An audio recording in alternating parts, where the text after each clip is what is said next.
everyone, and welcome to the Asher Marketing Podcast. I'm Anthony Giuliano, and our guest this week is Julie Farison with Indiana Tech. Julie, how you doing? I'm good. Thank you for having me. Well, thank you very much for joining us. You are fresh off a 4-day weekend, is that right? That is correct. So a lot of hiking, a lot of acres preserves. What'd you do with your time? This time I was landscaping outside. Okay. And we went to Buckner Park, which is off of Bass Road. All right. And there's some nice trails that's off the beaten path, but a lot of people don't know about. So in the back, not where the splash pad is, not where it's all refined and ready for entertainment, but in the woods behind Buckner Park. Correct. How big is that area back there? I checked today and it said it was 200 acres. Oh, really? It's the property line for that park. Okay. I don't know where the boundary lines are, but when the trails stop, I just turn around and... That's good advice for life. So, and you're trying to hit every acres preserve this year, is that correct? Well, I started it 2 years ago. 2 years ago, okay. Yeah. All right. So we adopted a dog who had pretty bad anxiety. And one way to do that is through walks, is building confidence and different things. And so I was trying to find places to go where we could kind of be alone and not have like a lot of other dogs or people or distractions. Yeah. And I figured out that the acres preserves were those type of places. Some are busier than others. Usually pretty quiet. Yeah. So what's your favorite acres preserve? I think I've asked you this before, but I've forgotten. All of them. If you had to recommend one, if someone has never been to an acres preserve or maybe has limited experience with it, what would you say is your favorite one? If it's not about distance or, for me, fancy landmarks, it's about the experiences and the time of year that you're there. So my most magical one was Fogwell, which is on the southern southwest side of Fort Wayne. It is not big at all. But at the time when we went there, the leaves were dropping like in the movies, and everything was glowing in yellow. Oh, wow. So it's just a kind of magical moment that you don't expect to see. And I was not, I was expecting brown trees, like the whole, and it ended up being pretty spectacular. Oh, that's great. And in a similar way, I like a lot of them too, but Hanging Rock is pretty cool. It's very small. You go there and it's like, yes, there's a Hanging Rock, and then you get back in your car, but it's not like a lot of other stuff you tend to see in northern Indiana. Yeah. Well, we're not here to talk about acres preserves, even though they're great things. We're here to talk about you. So as you know, on this podcast, we talk about career path, we talk about the organization you work for, and we talk about some of the things you're working on. So let's start at the beginning with career path. You grew up in Ohio, correct? Yes, Defiance. All right. So tell us a little bit about when you are starting to think about a career. Is it the same career you ended up in, or is it completely different? And how do you get from point A to point B? Yeah, so in high school, I was not a great student, nor did I try very hard. That was my own fault. I know what that's all about. I was the same type of student. But you couldn't get me out of yearbook. And I love designing, not the writing part, but the design, the photography, making it all come together. And when I realized you could kind of do that for a living, I was like, I could do that for a living. Yeah. So had great, our librarian was a yearbook lead. I can't remember what it was called. But she kind of took me under her wing. I also took art classes. I was not the best artist of the whole school or anything like that, but I enjoyed it. Yeah. So I signed up to go to the University of Toledo, and I was signed up to do an art and journalism major. And we've worked together long enough to know that I am not words at all. But I was the first in the family to kind of go to college. Yeah. So signed up because I thought that's what I wanted to do. Sure. And I took my placement test, and they signed me up for classes, and they said, yep, your journalism classes will be here at Toledo, but you're going to be commuting for your art classes to Bowling Green. Oh, wow. Which is a little bit of a distance.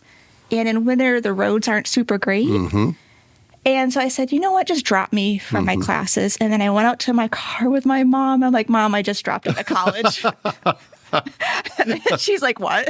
And she was mad. She was really mad. She was very proud for me to go to, Yeah. And so And that pride lasted about 37 minutes. Yeah. Yeah. And so I don't like being a disappointment to people, but I ended up taking a year off between high school and college, and I figured my stuff out. I had no idea. I think not a lot of people did. I didn't. My high school guidance counselor told me I should go into the Army because I wasn't going to actually go to school. Oh, wow. So that even motivated me even more. As much as I can see the fact that you are pictures, not words, I cannot see you in the Army at all. Yes. I would die. I am a delicate flower. It would not be good. So I interviewed at different schools. I realized that I didn't just want to walk out with a portfolio. I wanted a piece of paper as well. Mm-hmm. At that time, St. Francis here in town had go 3 years, your fourth year was free. Mm-hmm. And I'm like, that makes it much more doable. Yeah, for sure. So I worked a full year waitress a lot. My mom made me work a lot. She's like, if you're taking, you're going to pay off your car. You're going to, She was still mad about you dropping out of college. Yes. Yeah. I worked a lot. So ended up going to St. Francis. Mm-hmm. I ended up doing a couple internships while I was there because I wanted to figure out what I liked and what I didn't like. Mm-hmm. So did one with the university with the website guy. Okay. He was the coolest boss, but I realized that I was not good at coding. Sure. Nor did it really inspire me much. Yep. Sure. We made great stuff, and I was able to help him, but I realized that that's not probably what I wanted to do for a living. Well, it's a good lesson to learn at any time, but especially in college, that just because you're good at something doesn't mean you're going to enjoy it. Yeah. And so I ended up taking some community college courses back home in the summer to allow me to explore more when I was in the big town, Fort Wayne. Yeah. And so then I did an internship at an agency called HPN.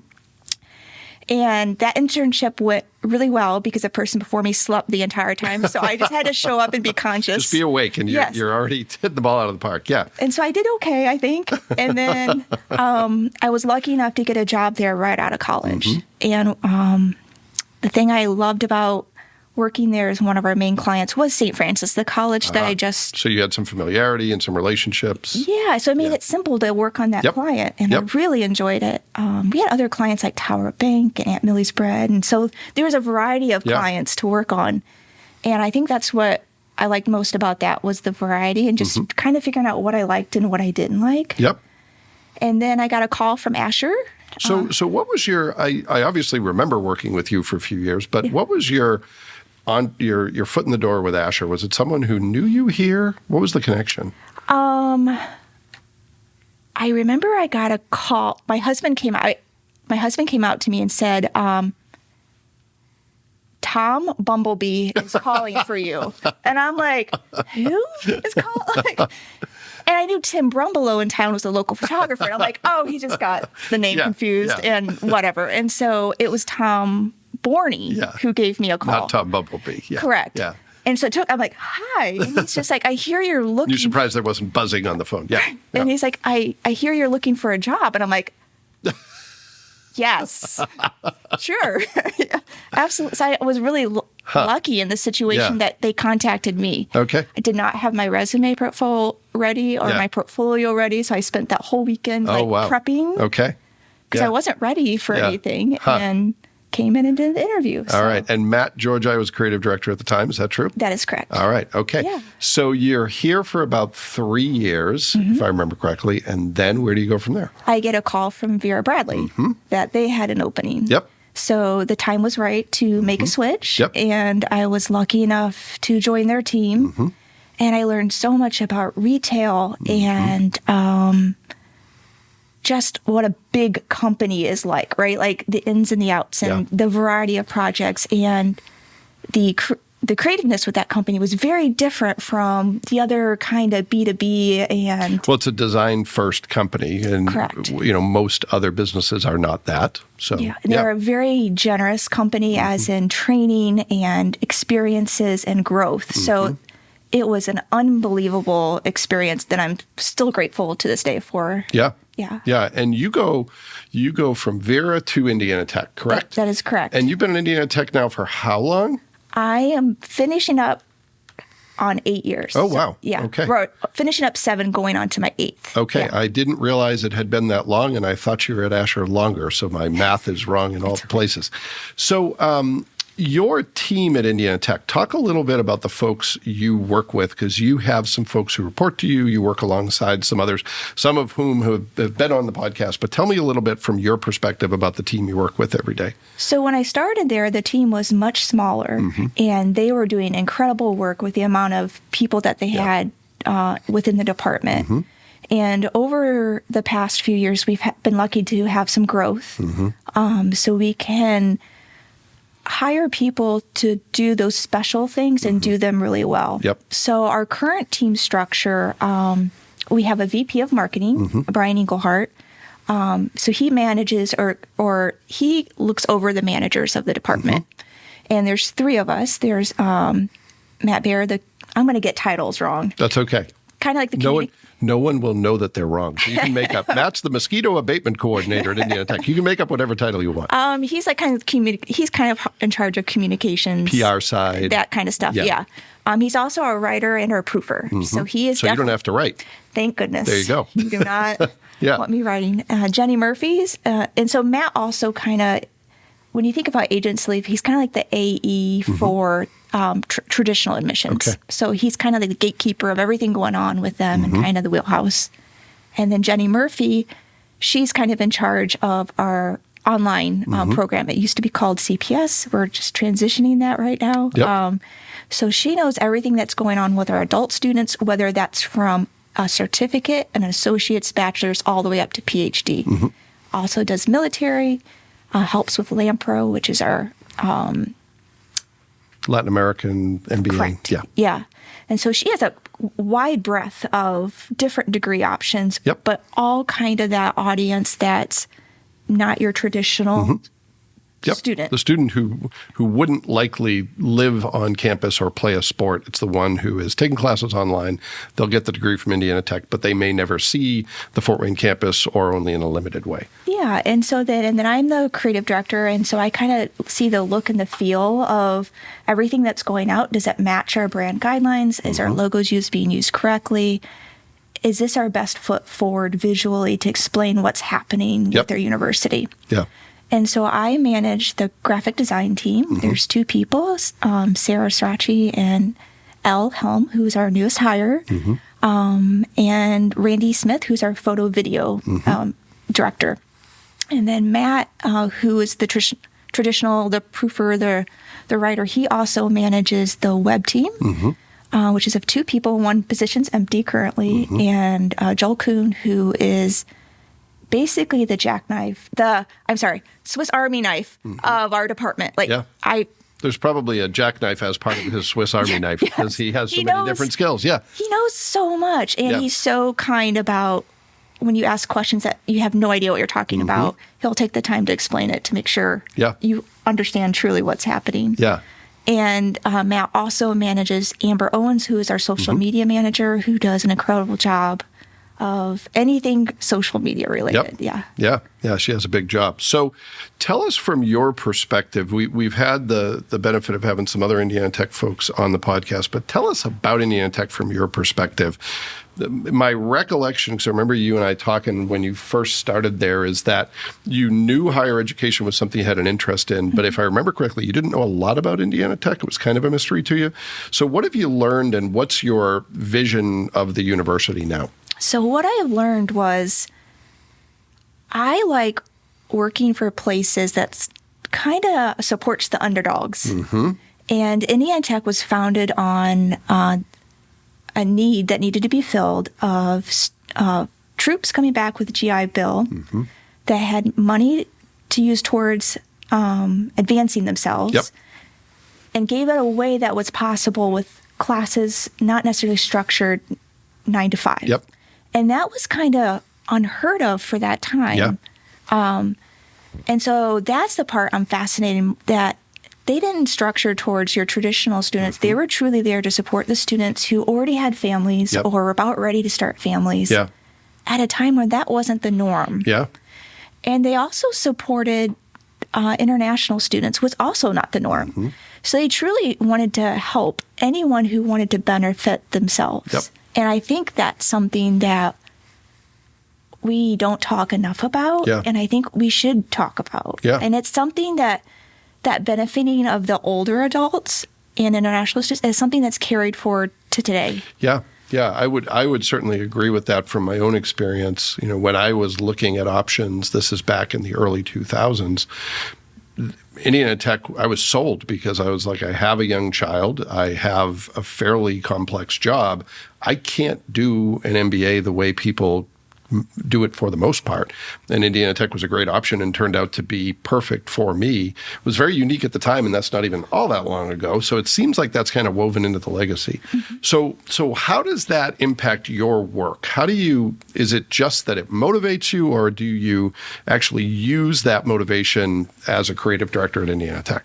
Yeah, I think it's kind of both. Mm-hmm. I mean, for me, anything student story related fills my cup. Yep. Yeah, it's great to do a beautiful ad. Yeah, it's great to do a new die cut on a print piece or explore some special technique. But once you get to know the person that you're talking about and their struggle or their things that they've overcome or just their day-to-day life, you connect with them on a whole different level than I don't know, than the gratification I get from doing something different or spending a lot of money on something or, you can go anywhere and spend big budgets on things, but you don't get to know someone that's making a life decision that's important to them. Yeah, for sure. For sure.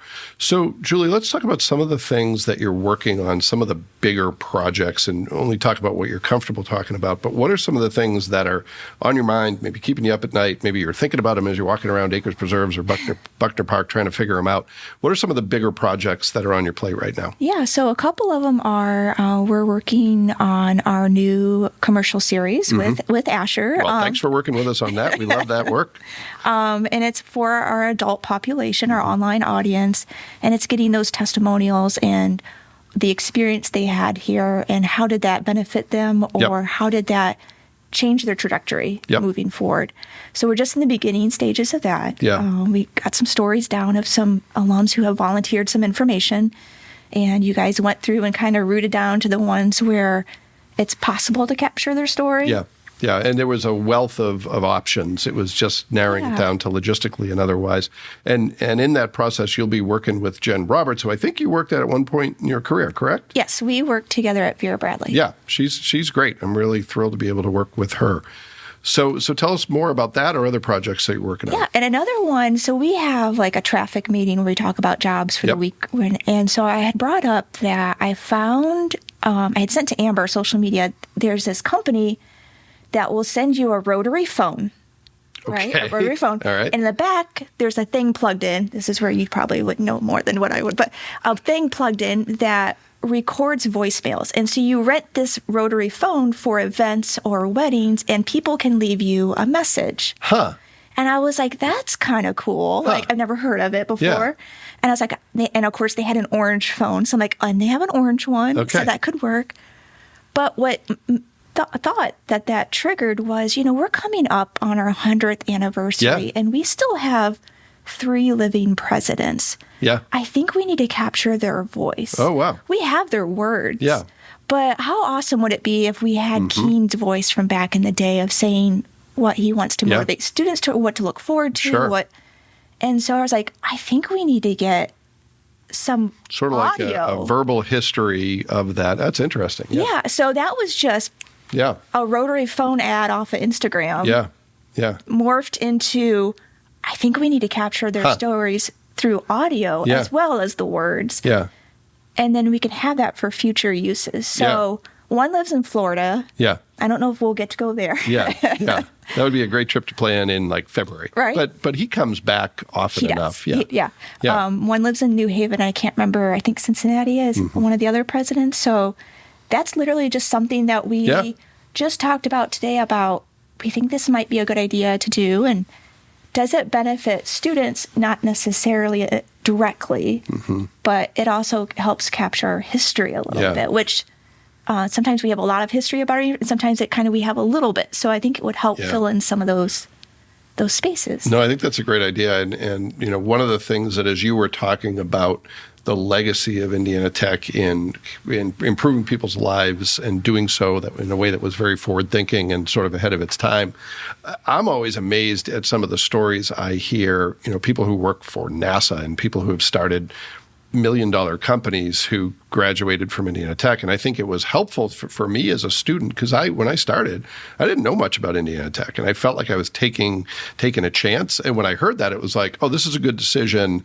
It's going to be a respected degree because of the people who came before me. And I think some of that is true for sure when you hear from the leadership and their legacy too. So I think you're onto something there. Yeah.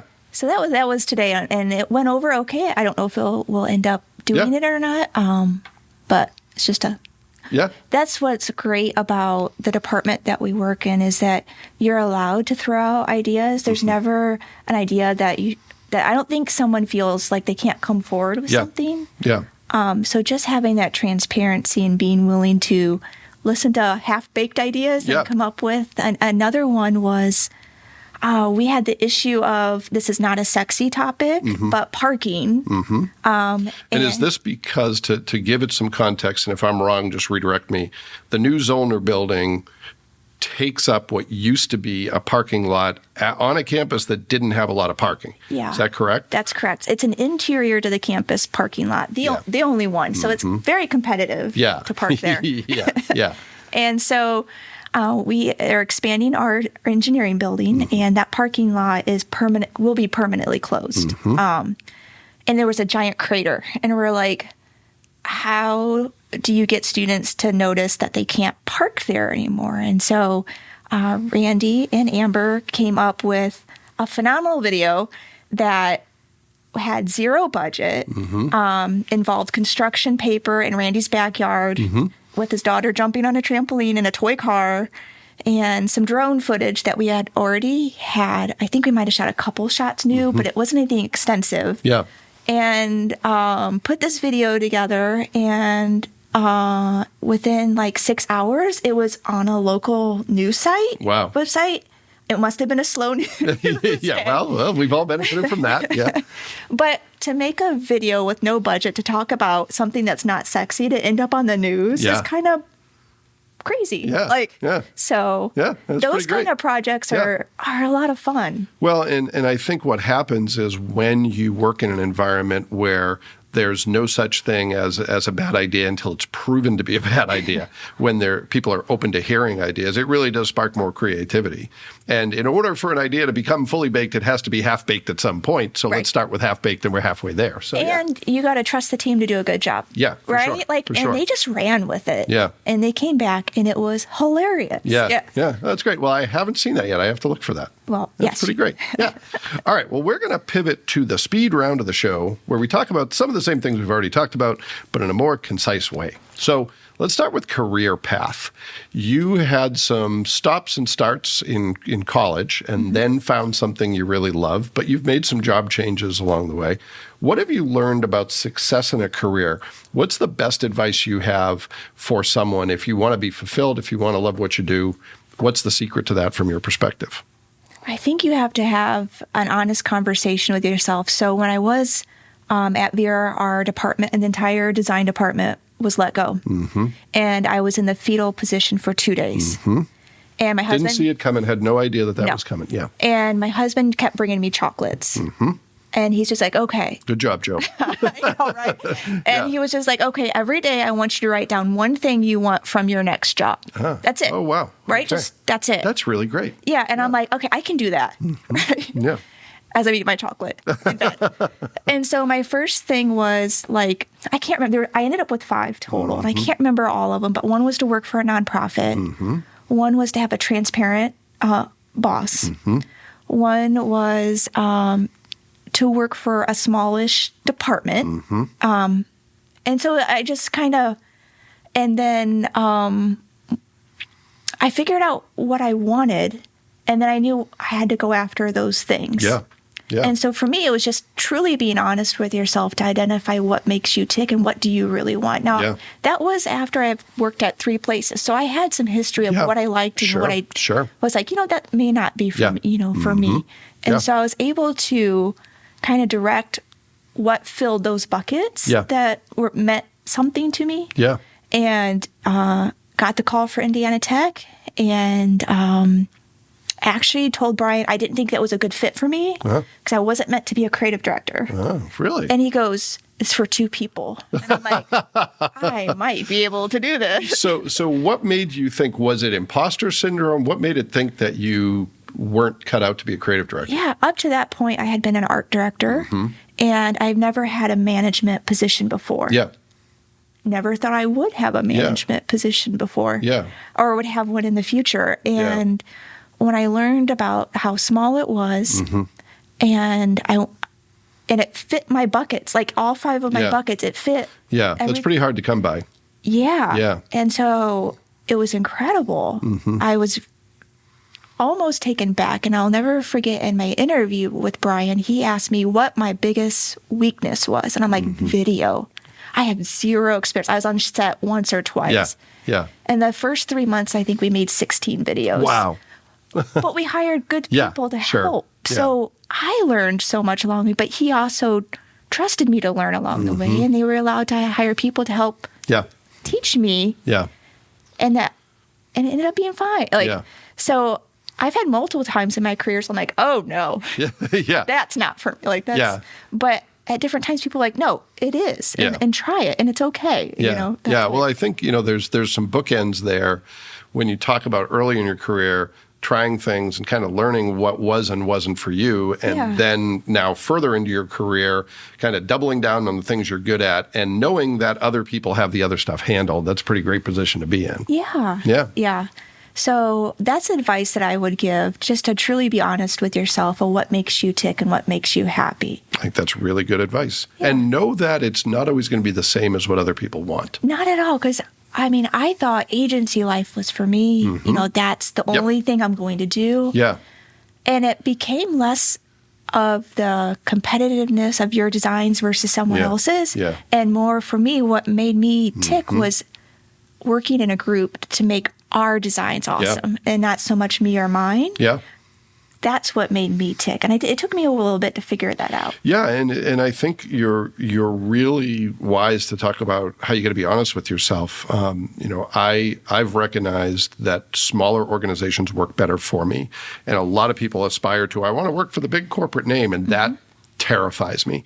I would be fired in 24 hours if I worked for a really big machine because I'm not a rule follower. But if I'm working where there's smaller group and accountability, I tend to be better with the rules and it just works better for me. But it's not what everybody wants. And that's okay. Yeah. All right. Really good answer. All right. Next question. I'm going to mix this one up a little bit. What is one of your favorite projects you've ever worked on, either at Indiana Tech or somewhere else? Something that you worked on it, and when it was done, you were proud to be a part of it, it went well, or maybe there were some bumps on the road, and that's what made it so fulfilling. Yeah, so this one goes back to my Asher days. Honestly, I can't even remember what the project was called. Their client was Ivy Tech, Community College, and they had a new product that was rolling out, and I can't even remember what the product was about. But I might remember if you keep going. Yeah, and so we had no visuals to support it. We had no, anything. But Asher had this box of random papers that I had been looking at for like a year, and I'm like, I'm going to make something. And so you were my AE at that time. And so I was like, I kind of have an idea of, I think it was like Ed or something like that. So I was hoping you were going there. Yeah. Because it's one of those people who are listening to this may not realize that sometimes agencies come up with ideas that clients really never use, and we still love those ideas. So at the time, I'll set it up and tell me if I'm going in the wrong direction. But Ivy Tech has a workforce development arm that they were trying to separate the hard skill, we're going to teach you something you're going to use on the job and it's going to help you move up in your career.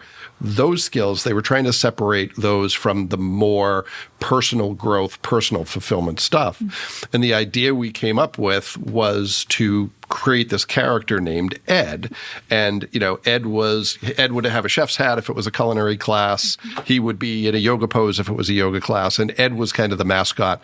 And it was fun and it was playful. So is that what you're talking about? Yeah. All right. Okay. Yeah, I loved that. I loved what you did with that. So I made Ed out of different cuts of paper, and he was, a 2D. Yep. Right? Yep. And so he just did random things. Yeah. But the part that I loved about it is I was able to take time to explore that concept that didn't exist before. Yeah. And so what that taught me as a manager is let people run with, you can't do it on every job. Yeah. Not every job has the time. Sure. Some things are super structured. Yeah. But you got to let people run with ideas and run them either into the ground or end up being something kind of cool that you had never thought about doing before. So yeah, and sometimes you end up with kids on trampolines with construction paper and drone video, and it's pretty rare that you have the opportunity to give something that degree of thought and that degree of trial and error. But when it happens, it can result in some pretty great stuff. Yeah. So I think my favorite projects are the projects actually with not much budget and you're kind of seeing what you can do. Yeah.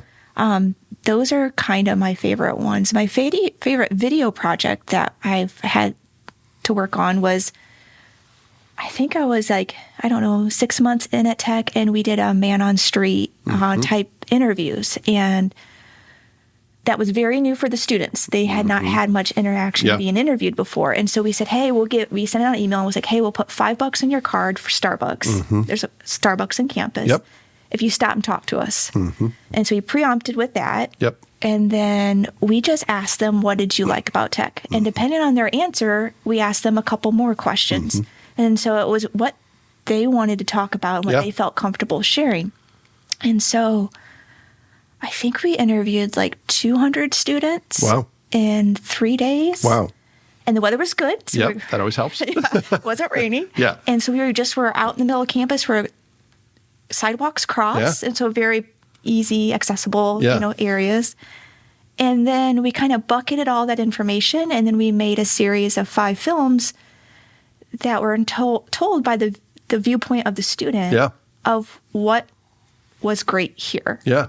And it sounds like a very simple topic, but to me, that was a very new concept, a very new type thing. And so I was still new at Indiana Tech, and so I didn't know all the ins and outs. But the thing that we learned from students that we didn't have on our radar was the students appreciated having so many different international students because they got to learn different cultures. Yeah. They got to learn about how different governments work, how business works, the way that the international students were able to contribute in classes created a sense of tolerance as well as a sense of accepting of other cultures. And that's those indirect, no student came out and exactly said it in those words. That's my interpretation of some things that they had said. Yeah. But wasn't on the radar, right, for us, that made a difference. Yeah.